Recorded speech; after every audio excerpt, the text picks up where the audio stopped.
अवधेश भैया ये लोग रेजगारी घूम रही है, थोड़ा सा स्टेज कर दे। ए बच्चे लोगों से गंगा जल इसलिए नहीं लाते क्योंकि काशी का वासी काशी विश्वनाथ है और काशी मुक्ति का घाट है। शिव महापुराण अन्य ग्रंथों में काशी को मुक्ति कहा गया है। काशी में लोग मरने जाते हैं और वृंदावन में लोग जीने जाते हैं। जीवन भर पाप किया हो, कभी सत्कर्म न किया हो तो काशी चले जाइए और वहां तुम मर गए तो तुम्हारी मुक्ति हो जाएगी। जल क्यों नहीं लाते? देखो जल में कीड़े पड़ जाते हैं, आपने देखा होगा। तो गंगा में भी कीड़े आ जाते हैं, आसपास में कुछ इलाका जब रह जाते हैं तो काशी के उस जल में कीड़े पड़ जाते हैं। महाराज इसलिए नहीं लाते, कीड़े पड़ जाते हैं। नहीं,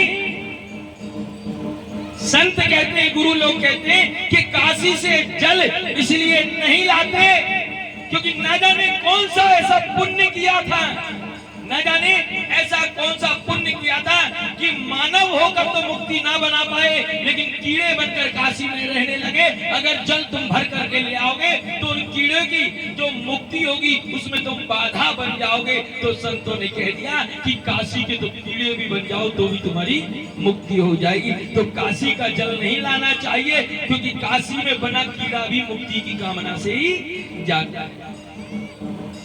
काशी का जल कभी नहीं लाना चाहिए। क्यों? क्योंकि वहां जो कीड़ा बना है ना वो भी कोई पुण्य करके आया था जो अपनी मुक्ति के लिए वहां कीड़ा बन गया और तुम उस जल को लेकर आओगे तो उसकी मुक्ति में तुम बाधा बन जाओगे।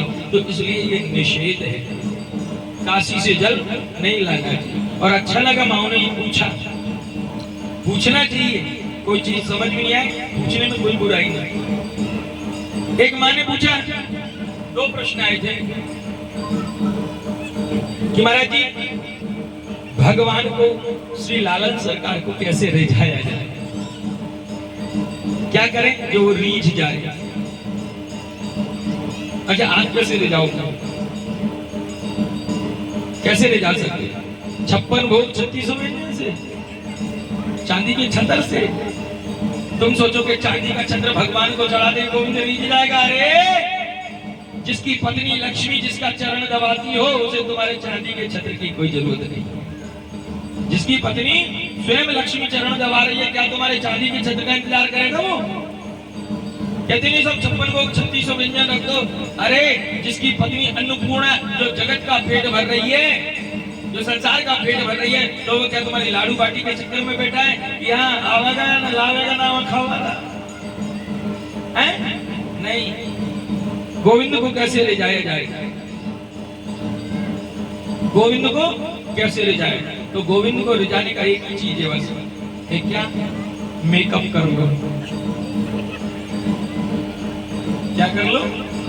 मेकअप कर लो। सच कह रहा हूं, मानो ना मानो, मेकअप करो, गोविंद रीझ जाए। कैसे?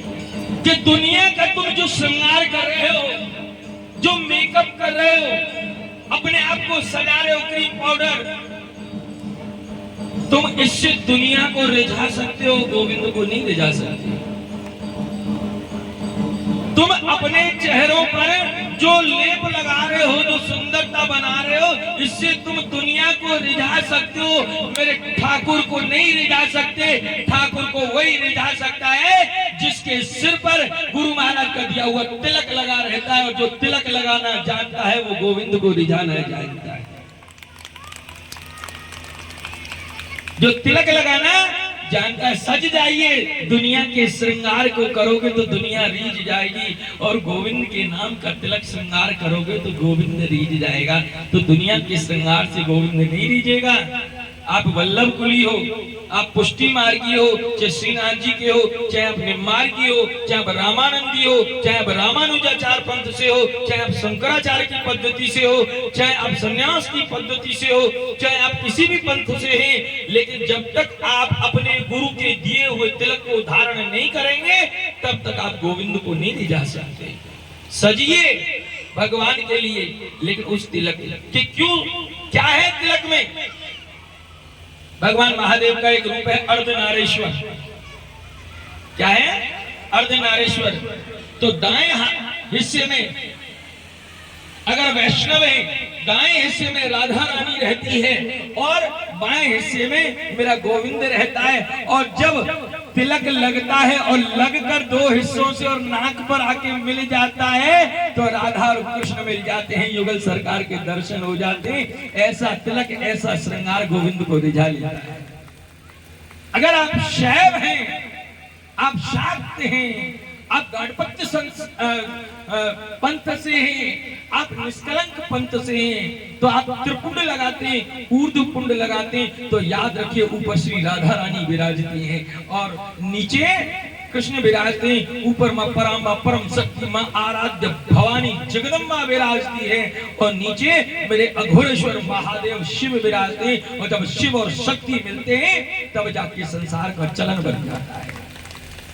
अगर आपको परमात्मा दे जाना है तो मेकअप करिए, लेकिन दुनिया वाला नहीं, केवल तिलक लगाना सीख जाइए और गोविंद के सामने बैठना सीख जाइए। मेरा ठाकुर रीझ जाएगा। बाकी कितनी भी टेंटिंग पेंटिंग करना साहेब, दुनिया को रिझा लोगे पर ठाकुर को रिझा नहीं पाओगे। ठाकुर को रिझाने के लिए ठाकुर जैसा बनना पड़ता है। बोलो बाल कृष्ण लाल की जय। कल श्री कृष्ण जन्मोत्सव बड़े प्रेम भाव से बधारेंगे।